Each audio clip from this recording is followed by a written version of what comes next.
Ravi de vous retrouver, c'est un Essonien qui depuis des années s'appuie sur de véritables expériences de terrain pour aider les jeunes que nous recevons aujourd'hui. Dreyfus Louyebo, bonsoir. Bonsoir Patrick. Alors si je vous dis Évry, vous allez me dire évidemment, j'aime beaucoup et je connais bien. Effectivement, on est d'accord. On est d'accord. Dans un instant, nous allons parler de politique, insertion et jeunesse, l'espoir du monde, que vous publiez chez L'Harmattan. Avec nous également, face à vous, Martine Guégan, qui apprécie également le département. Oui, en fait, je vais vous proposer une balade du terroir, puisque ce week-end, il y a les journées portes ouvertes des producteurs, artisans du département. Alors nous attendons, merci Martine, nous attendons Fabien Héran, rédacteur en chef adjoint du Républicain, qui ne va pas tarder, qui doit être coincé dans les embouteillages. C'est vrai que c'est pas facile de venir d'Évry à Massy à cette heure-là, puisque je vous rappelle que nous sommes en direct. Et puis nous avons Giuseppe Baggio, très intéressé par les primeurs de Massy. L'événement avec un grand E. Exactement, l'événement démarre la semaine prochaine, mercredi 23. Et donc je vais vous parler un petit peu de ce beau festival avec le directeur du festival, Christian Mogin, qui nous présente un peu sa programmation. Voilà. Merci, nous en revenons donc à Dreyfus Louyebo. Alors vous êtes l'ancien président fondateur de l'association Espoir du Monde, actuel porte-parole du Cercle international de réflexion politique, et vous publiez donc ce livre pour faire un point sur ce qu'il est nécessaire de faire afin de réussir l'insertion sociale et professionnelle des jeunes. Ça, ce sont des mots. Maintenant, quand on lit, on voit qu'il y a plus que des mots. Franchement, je crois que vous avez pesé chaque mot et vous êtes terriblement appuyé, je l'évoquais tout à l'heure, sur vos expériences de terrain, notamment grâce à l'association. C'est exact. Mais écoutez, oui, effectivement, on avait créé en 2000, suite aux émeutes de 2005, une association dont l'objectif était de pouvoir aider les jeunes en difficulté. Et quand je parle de jeunesse, c'est jeunesse dans sa globalité. Il y avait effectivement en 2005, après les émeutes de banlieue, une jeunesse, celle issue des quartiers dits sensibles, qui était particulièrement délaissée, à laquelle, bien évidemment, il fallait porter secours, il fallait mettre en place un certain nombre de projets pour redonner espoir à cette jeunesse-là. Mais dans le cadre de ce projet qui était un projet global, nous avions également des jeunes qui n'étaient pas spécialement issus des quartiers sensibles. Je pense par exemple aux jeunes qu'on oublie souvent, à la jeunesse rurale. Oui, justement c'est intéressant ça, parce qu'on n'en parle jamais. On parle toujours de la jeunesse des cités, en particulier, pour parler de ceux qui sont peut-être un peu plus défavorisés. Et puis, pour beaucoup de gens défavorisés, c'est vrai que dans les zones rurales, ça ne doit pas être très gai non plus pour les jeunes. Pour les jeunes, c'est pas évident. Moi, j'ai eu la possibilité, puisqu'on avait des membres d'Espoir du Monde qui vivaient dans ces zones rurales-là. Et effectivement, on voit clairement qu'il y a une sacrée différence de traitement entre les jeunes issus des quartiers sensibles, qui, il faut le dire, bénéficient d'un certain nombre de structures. Après, bon, bien évidemment, on peut toujours polémiquer sur l'efficacité de telle ou telle structure, mais dans les zones rurales, on n'a presque pas ces structures. On a l'impression qu'effectivement, la politique d'insertion dans ces zones-là est morte. Et c'est pour cette raison que, dans le cadre de ce projet qui était, encore une fois, je le répète, un projet global, l'objectif était bien évidemment de proposer des solutions concrètes afin de proposer une meilleure insertion des jeunes. Et quand on parle d'insertion, on pense naturellement également à l'éducation nationale, et donc l'école et la famille, qui sont bien évidemment les bases d'une insertion de tout jeune. J'étais très surpris également en lisant votre livre, parce que j'étais persuadé que vous alliez faire comme la plupart des politiques, quel que soit évidemment leur parti, leur mouvement.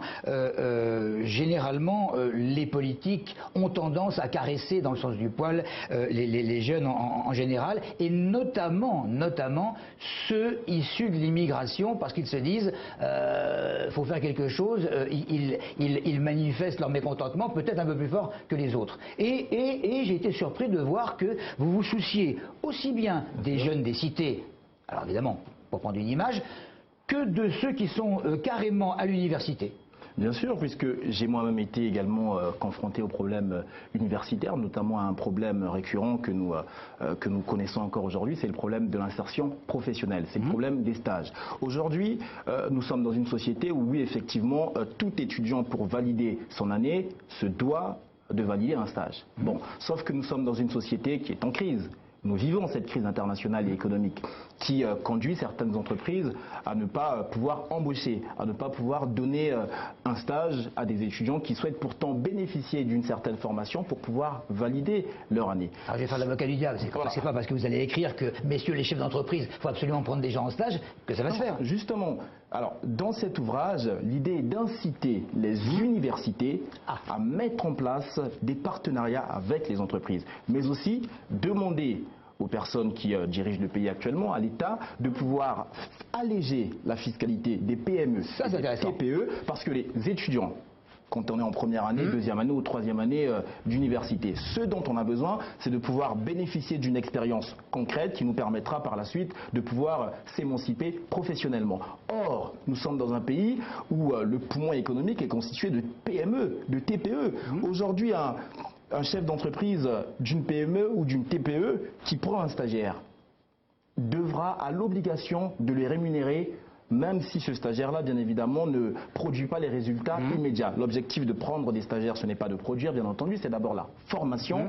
Mais quand on est chef d'entreprise, il faut donner la possibilité à ces chefs d'entreprise-là de pouvoir donner la main, de pouvoir tendre la main à ces étudiants qui ont besoin de stage, bien évidemment alléger la fiscalité pour ces chefs d'entreprise, leur permettre, selon bien sûr le degré de formation de l'étudiant, de les rémunérer ou pas. Avec obligation pour l'université de placer un certain nombre d'étudiants. Aujourd'hui, quand vous êtes à l'université, on vous demande de chercher les stages.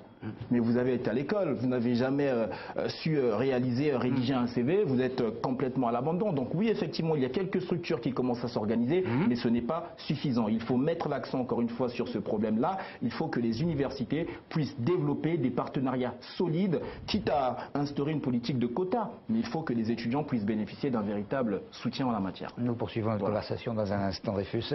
Martine Guégan, le terroir, miam.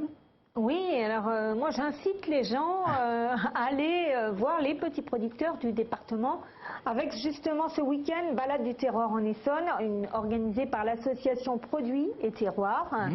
Ça fait pas mal de temps, ça fait une bonne dizaine d'années que cet événement existe et qui permet bien sûr de promouvoir les produits et fidéliser les clients, renforcer en fait le lien entre consommateurs et producteurs locaux.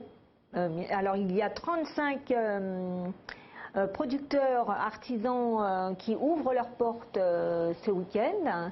Donc ça va vraiment, en plus ce sont des producteurs qui sont recensés du nord au sud du département. 35 producteurs qui vont ouvrir leurs portes. Alors ça va du volailler aux producteurs de fromage de chèvre, en passant par la bière, du salé au sucré, parce qu'il y a des macarons. On va pouvoir goûter également tous ces produits, donc c'est important. Vous allez pouvoir goûter les nicettes, ce sont des caramels dont on avait parlé ici sur ce plateau, les macarons, mais également des produits, des rillettes d'oie. On a des producteurs de foie gras sur notre département. Donc tout ça, c'est ce week-end. Alors je vous propose de regarder un clip qui nous donne un petit peu un aperçu de ce qu'on peut découvrir sur le département.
Donc ça, effectivement, les dernières images, ce sont un congrès-gare, je ne sais pas comment on dit, comment on appelle ça, oh mince, c'est de l'huile en fait. C'est à base de ça qu'on fait l'huile, de l'huile. L'arachide? Non, de l'huile d'olive. Ah bah c'est des olives. De l'huile d'olive. Bon, et ça sert aussi à nourrir les animaux. Enfin voilà, c'est l'huilerie de l'Orme-Creux qui s'occupe de ça. Enfin, tous ces artisans, on va pouvoir aller les visiter, leur rendre, faire un petit tour et goûter tous leurs produits. Alors, il y a un site www.terroir-essonne.com. Il est affiché, il n'y a pas de problème. Et un numéro de téléphone 01 64 97 23 82. Merci Martine. À côté de vous, s'est installé Fabien Errand. Ça va Fabien? Oui, ça va. Je reviens justement du Sud-Essonne, là où je suis allé faire quelques petits tours chez nos artisans. Non, c'est pas vrai, mais bon, c'était assez alléchant. Effectivement, on en parle aussi dans le Républicain. Dans le Républicain qui sort demain, avec la même une. Oui, avec une une. J'ai été très surpris. Oui, parce que effectivement, normalement, donc la société organisatrice du Tour de France, la société ASO, ne doit révéler le parcours du Tour de France 2014 que mercredi prochain. Bah oui. Mais grâce à nos journalistes sportifs, nous avons eu quelques indiscrétions, n'est-ce pas? Et donc on peut affirmer que le Tour de France 2014 passera par l'Essonne. Donc c'est assez courant. C'est pas tous les ans, parce que ça dépend s'ils arrivent par l'Est, par l'Ouest, À mon etc. avis, Dreyfus, l'UEMO va être très content. Mais voilà, donc il va passer par l'Essonne et donc Évry sera la ville départ de la dernière étape le 27 juillet. Donc la fameuse étape qui conduit les coureurs du Tour de France jusqu'aux Champs-Élysées, n'est-ce pas? La Francis Choix, il doit déjà être en train de faire nettoyer tout là. Oui, voilà, donc Francis Choix n'a pas encore le droit de parler avant mercredi, mais bon, voilà. Donc on peut dire que le Tour de France fera étape à Évry. Alors Évry, c'est la deuxième fois qu'elle accueille le Tour de France, puisque la dernière fois c'était en 2001. C'était un Allemand qui s'appelait Eric Zabel qui s'était imposé au sprint sur le boulevard de France à Évry. Voilà, et donc Évry, 2001-2014, donc rejoint au palmarès des villes qui ont accueilli des villes essonniennes qui ont accueilli le Tour de France, donc Corbeil-Essonnes en 2001 et 2005. Brétigny-sur-Orge 1990 et 1993 et Montgeron bien sûr, puisque c'était le premier départ du premier Tour de France, c'était à Montgeron, donc en 1903 et 2003 pour le centenaire du Tour de France. Donc voilà les villes essonniennes qui accueillent soit en tant qu'arrivée, ville arrivée d'une étape, soit ville départ. 2001 c'était ça justement. Il y avait je crois l'arrivée à Corbeil et le départ à Évry ou l'inverse. Enfin, il y avait eu deux villes mises à l'honneur du Tour de France. Donc là, cette année, c'est Évry. D'accord, ne me regardez pas comme ça. Moi, je suis resté à Poulidor, alors vous imaginez un peu. Non, c'est pas vrai, puisqu'il y a 4 ans, je me souviens que c'était même Katoum Bessadok qui était parti filmer les coureurs. Il y a 4 ans, c'était 2010 à Longjumeau. À Longjumeau, c'est ça. Oui, tout à fait. C'est ça. Sinon, quoi qu'il y a dans le Républicain du lendemain. Comme on a la télé, on fait le portrait de Océane pour ceux qui regardent ou qui suivent le retour au pensionnat à la campagne de M6. Donc il y a une des candidates, une des participantes de ce pensionnat, donc Océane, 14 ans, qui habite Morangis. Alors l'émission a été enregistrée cet été et donc là depuis elle est au collège Michel Vigneault à Morangis et elle revient pour nous sur cette aventure donc cet été au pensionnat à la campagne. Et ce qui est assez marrant, quelques lignes de cet article, c'est qu'elle dit qu'elle a plus appris au pensionnat à la campagne de M6 cet été pendant 3 semaines que là depuis le début de l'année au collège Michel Vigneault à Morangis. C'est ce qu'on appelle une expérience de terrain. Tout à fait. D'accord. Sinon 3 éditions toujours. Oui, 3 une. Donc on parle aussi bien sûr de cet événement ce week-end de Produits et Terroirs dans l'Essonne. Ça y est, elle a oublié quelque chose. Quelque chose qui me perturbe depuis tout à l'heure, parce que j'ai dit vraiment une grosse bêtise sur ces les petites choses qu'on a vues. Je suis franchement désolée. En fait, ce sont des déchets issus de la pression de graines de lin. De graines de lin. Il fallait vraiment que je répare cette erreur. Et effectivement, ces déchets servent à nourrir les animaux. Martine, vous risquez un procès, là, c'est pas possible. D'accord. Voilà, et puis pas mal d'autres choses dans le Républicain. Je ne sais pas si on a encore un petit peu de temps. Rapide. On a rencontré des parents qui malheureusement ont perdu leur bébé donc au centre hospitalier sud-francilien à Corbeil-Essonnes. Donc un témoignage plutôt émouvant. Donc une enquête est ouverte. En fait, ils ont perdu leur bébé qui était prématuré. Il est né à 26 ou 28 semaines, je ne sais plus. Donc il était, donc le bébé, je crois, était hospitalisé au Kremlin-Bicêtre avant. Il est retourné. Les parents ont eu l'autorisation de le ramener chez eux enfin après plusieurs semaines en service néonatalité.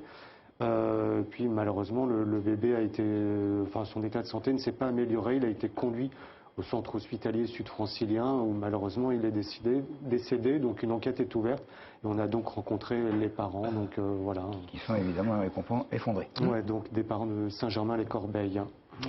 Ok, merci Fabien. Donc le Républicain qui sort demain dans les meilleurs marchands de journaux. D'accord, très bien. Allez, je suppose que vous avez tout préparé, journaliste d'investigation pour les primeurs de Massy.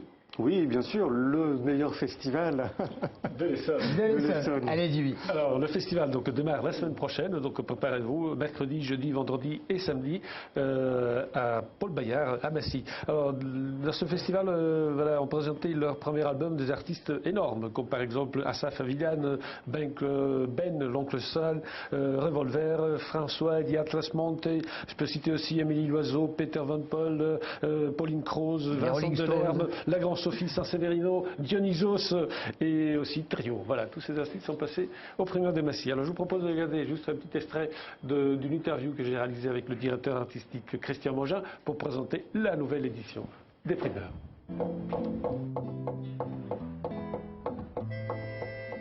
Ted Hippie, Robbie, Yasmine Hamdan, Miss Paro, Fanny Atlantica, Anouk Ayata et 14 autres artistes de la nouvelle scène.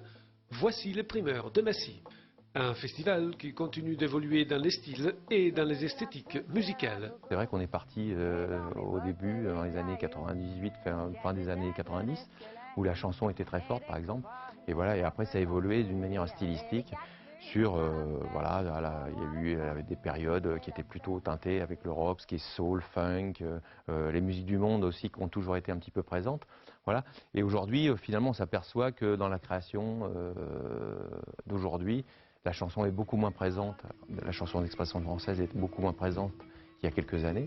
Mais tout ça, ça tourne et ça change. Et moi, je pense que la chanson va revenir. Cette année encore, une sélection de 20 artistes parfois encore peu médiatisés, mais sûrement très talentueux. Pour la sélection d'artistes, c'est un petit peu, le procédé est toujours le même, c'est-à-dire que nous on écoute beaucoup, on écoute en permanence, toute l'année, et puis à un moment il faut se poser, et il faut décider des 20 qui vont être là. Donc c'est un jeu un petit peu délicat, un petit peu difficile, mais qui est à la fois tout à fait passionnant, où bon, il y a une sélection très subjective, voilà, des 20 artistes qui vont être là.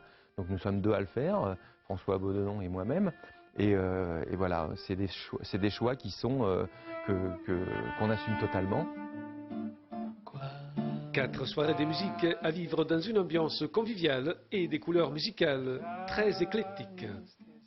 Dans les soirées, les thématiques et les esthétiques sont mélangées. Voilà, c'est aussi ça, c'est la marque de fabrique aussi du festival. C'est quelque chose auquel on tient.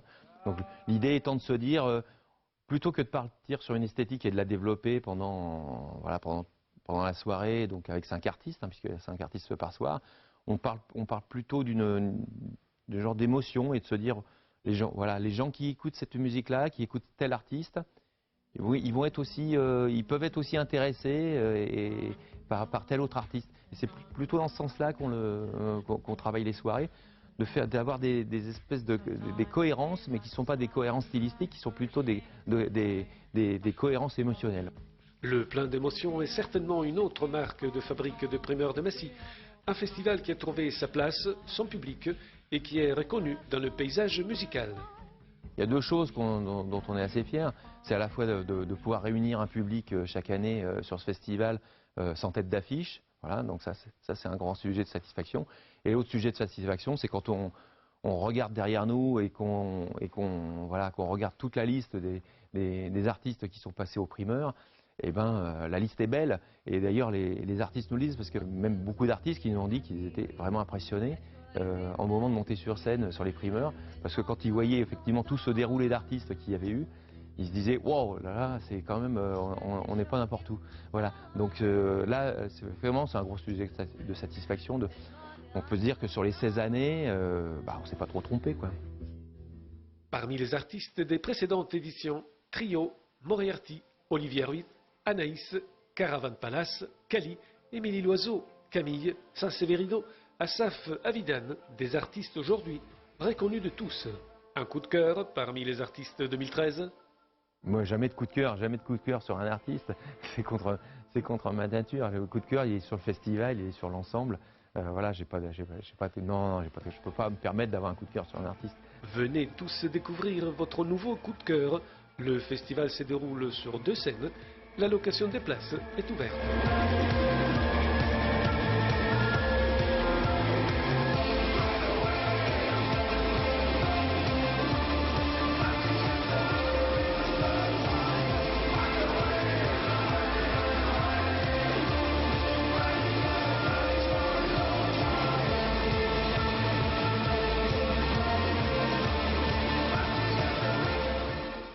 Alors, pour assister au festival, une soirée, 18 €. Et si vous prenez un pass pour les 4 soirées, 52 €. C'est pas beaucoup. Et pour voir tous ces artistes, c'est vraiment exceptionnel. Quelque chose me dit qu'on va abondamment parler des Mémoires de la semaine prochaine. D'accord. Merci Djiby. On retrouve Dreyfus Loyebo pour son livre politique, Insertion et jeunesse, l'espoir du monde. Alors tout à l'heure, on a parlé de partenariat, qui est une idée intéressante, de partenariat à instituer entre universités et entreprises, sous réserve que les charges des différentes PME soient considérablement allégées, bien sûr. Mais quid du simple décrochage scolaire? Alors, oui, effectivement, Patrice, vous mettez le doigt là sur un problème récurrent en France.